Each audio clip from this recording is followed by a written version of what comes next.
난 이런 기능이 있는지도 몰랐는데 머릿속에 생각을 한 거야. 분명히 수업할 때 이게 있을 것 같은데.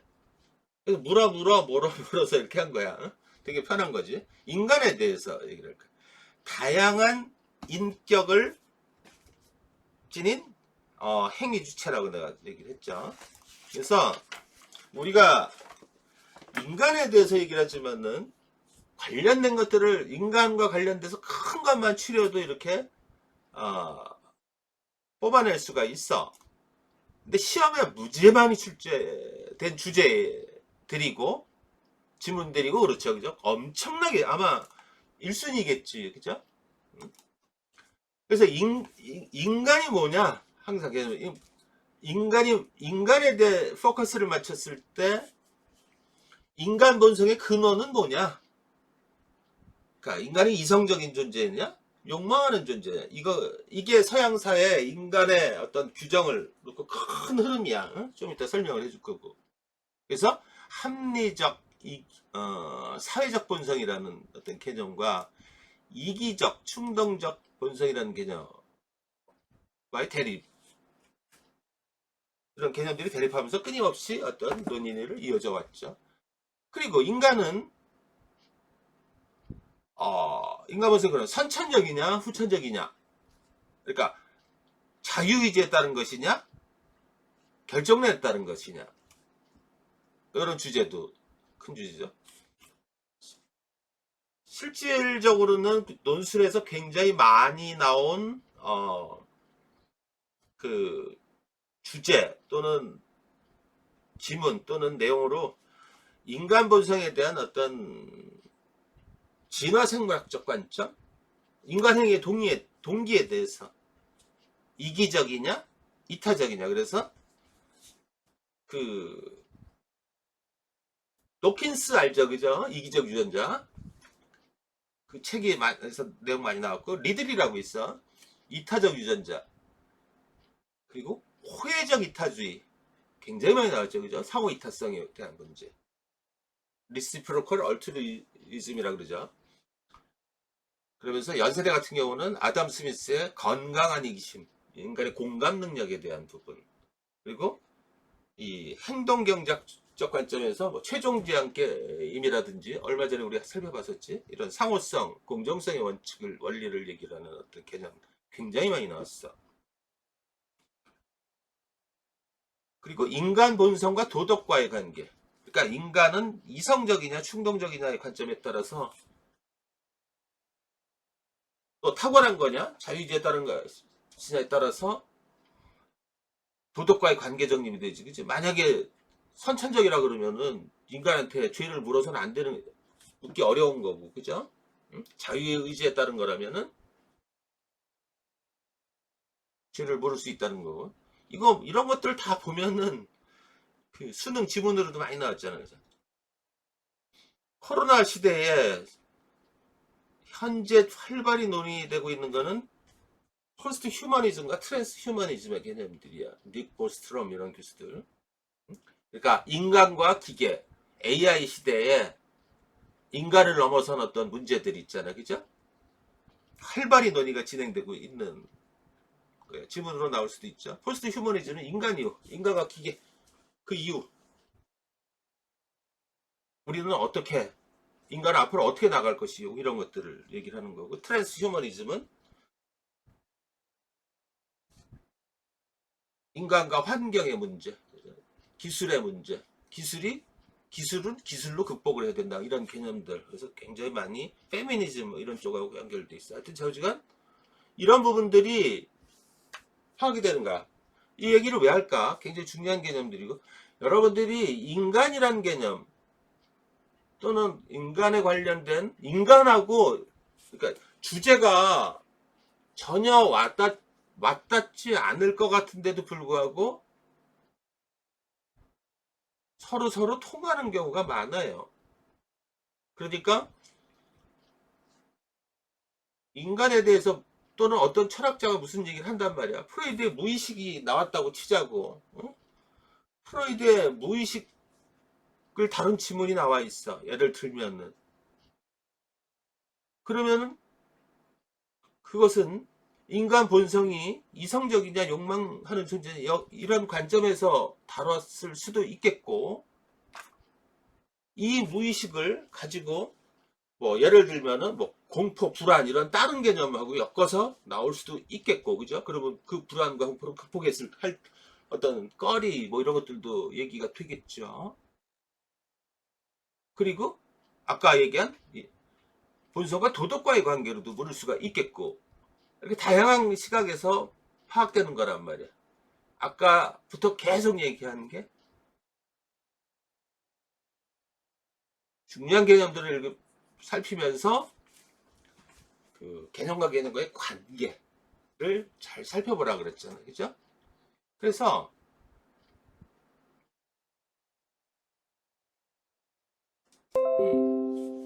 책에서 한번 잠깐만 보자. 큰 것만.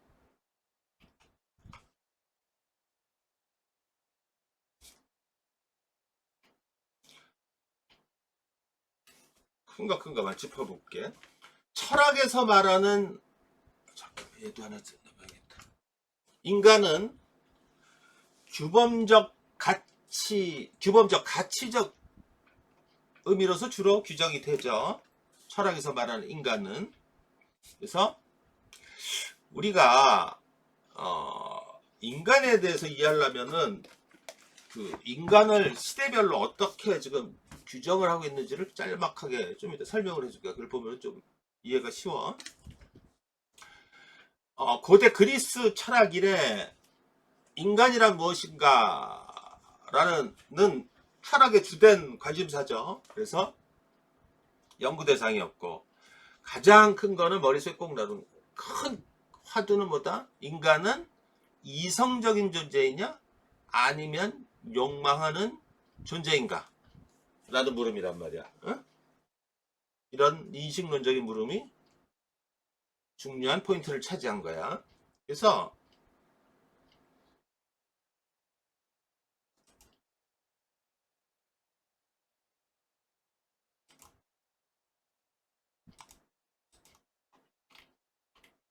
봐봐. 그러니까 고대 그리스의 인간과는 어떤 인간관이냐? 그 고대 그리스 인간. 그러니까 고대 그리스 때는 어떤 식이냐? 인간은 지상의 어떤 감성계, 그 다음에 저 하늘나라의 그 초지상적인 어떤 초감성계, 고 하늘 신과 자연의 중간에 인간이 위치한다고 보는 거야. 알겠지? 그래서 인간은 신의 모상이라고 우리가 인식을 하게 되죠. 그 사상을 펼친 그 유명한 철학자가 다름 아닌 플라톤이지. 그러니까 고대 그리스 철학은 초기에는 자연 철학이잖아. 자연을 주로 다뤘는데 소크라테스부터 인간 중심주의 사고로 방향이 바뀌었죠. 그래서 이 인간은 인간은 신의 모상으로서 이성적인 인간관, 이런 이성적인 인간관은 17세기까지 쭉 이어져. 중세를 거쳐서 근대 기독교 인간관까지 쭉 거쳐져. 그래서 그 이성적인 인간관은 뭐다? 이성이 창조주인 신에 의해서 그 인간에 주어진 것이라고 보는 거고, 그리고 당연히 감정이라는 건 어떻게 생각해? 감정은 인간의 그 지상성이라고 그러죠. 지상성을 나타내는 것이라고, 그 신학적 인간관이 전제가 되어 있다는 거야. 그래서 인간이 인간인 까닭은 감정이라는 이라고 이런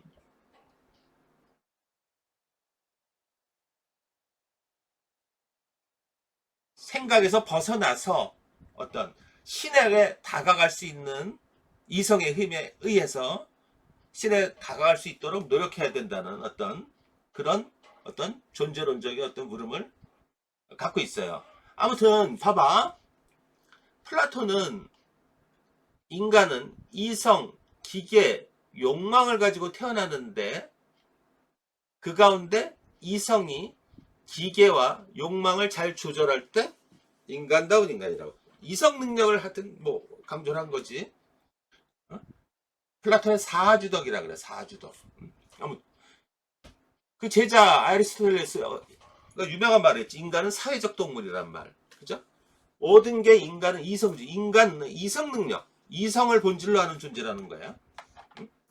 그래서 인간은 신으로부터 내려받고 자연이 부여한 이성을 가장 잘 부여하는 방법을 배워서 덕을 실현하는 행위를 해야 된다는 거야. 그래야 인간은 행복해진다는 거죠. 그런 얘기들 하고 있어. 아무튼 중세에도 같은 맥락으로 그 신학적 인간관으로 변질되면서 계속 인간의 이성 능력을 강조하지. 재밌는 거는 이게 다시 근대에 이르러 소환되면서 과학적 지식까지 결합되면서 인간의 이성 능력은 점점 더 강한 힘을 발휘하죠. 인간 거의 뭐 무소불위의 힘을 발휘하는 그게 서양의 생각이 중심된 거예요. 이런 와중에서 중요한 사람이 이 스피노자라는 철학자예요. 그죠? 스피노자. 응? 데카르트보단 조금 약간 늦은 시기에 그 동시기 사람들이지. 스피노자가 누군지 알잖아. 그죠? 응?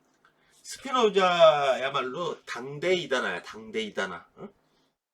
스피노자 역시 인간의 이성 능력, 이성주의를 관점에 있지만은 처음으로 다른 관점, 인간의 본질은 욕망이라는 어떤 욕망을 끄집어낸 사람이에요. 그러니까 얼마나 이단이겠어, 그죠? 이렇게 되면 그때까지만 해도 기독교적, 중세 기독교적 그 신앙 체계가 가시지 않은 상태였는데, 어? 기독교 철학의 핵심 뭐야? 금욕주의 아니야, 금욕주의. 어? 인간의 이성으로 감성 능력을 다스려야 된다고 보는 건데, 이거를 욕망이 본질이라고 얘기를 하니 엄청나게 발칙한 거죠, 그죠? 어? 코나투스라는 근데 실제로는 스피노자는 코나투스라는 개념을 통해서 욕망이라는 개념을 처음으로 끄집어냈는데 코나투스라는 건 뭐냐면 인간의 의지야, 의지. 어? 그 의지는 인간이 어떻게 행동하느냐에 따라서 이성으로 나타날 수도 있고 욕망으로 나타날 수도 있다는 거야. 그리고 좋은 얘기잖아. 욕망을 그래서 잘 억제해서 이성 능력을 더 발휘해야 된다는 건데 우리는 항상 부분 필요한 것만 콕 집어내가지고 그거 가지고 막 비판하고 이러잖아. 그죠? 응? 그 얘기를 한 거야.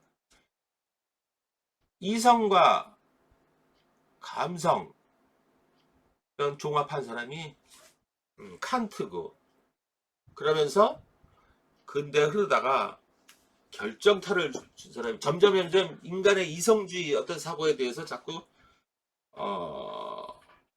회의 또는 문제 또는 여러 가지 비판들이 따르게 되죠. 우리 과학에서 보면은 그 뭐야 호퍼의 반증 가능성이라고 들어봤죠, 그죠? 그리고 토마스 쿤의 과학혁명의 구조, 과학혁명에 대해서 얘기했지. 다 뭐냐면은 핵심은 뭐냐면 우리가 정설로 여기는 것들이 자꾸 딴지가 걸리는 거야. 응?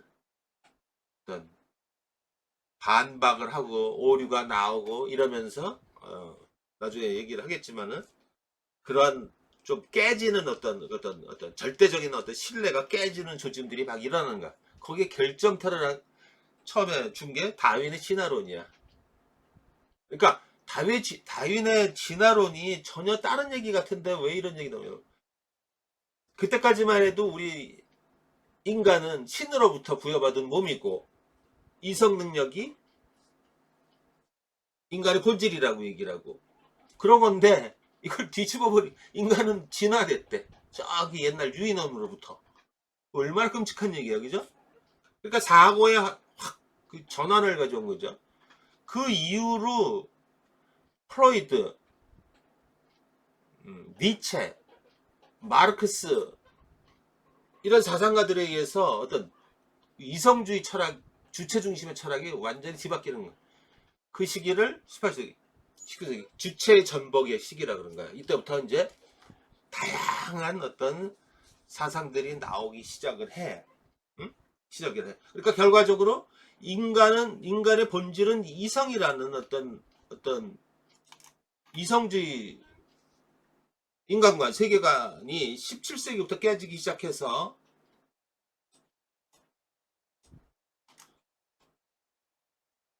18세기 이후로 이제 바뀌는 거야.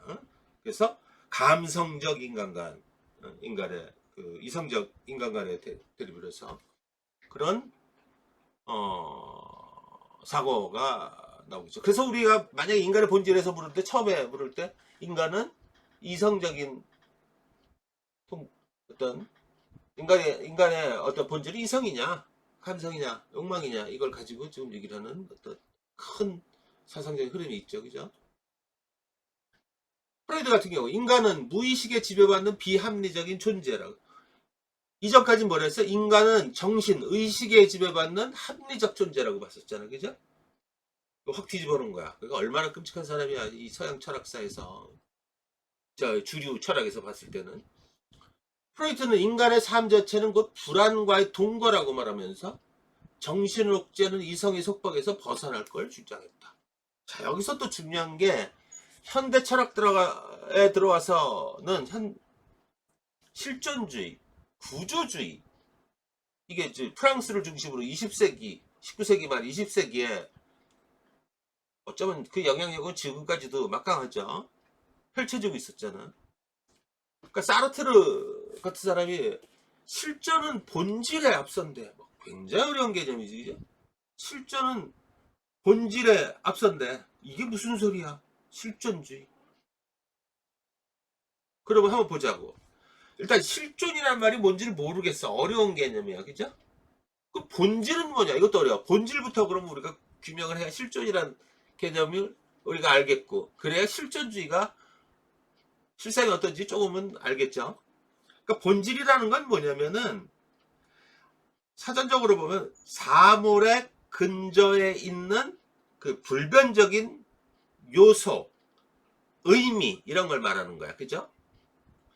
그러니까 쉽게 얘기하면 어떤 사물이 본래 어떤 것인가를 규정하는 그 무엇, 본래 사물이 본질이라는 게, 컵은 컵의 본질이 있겠죠, 그죠?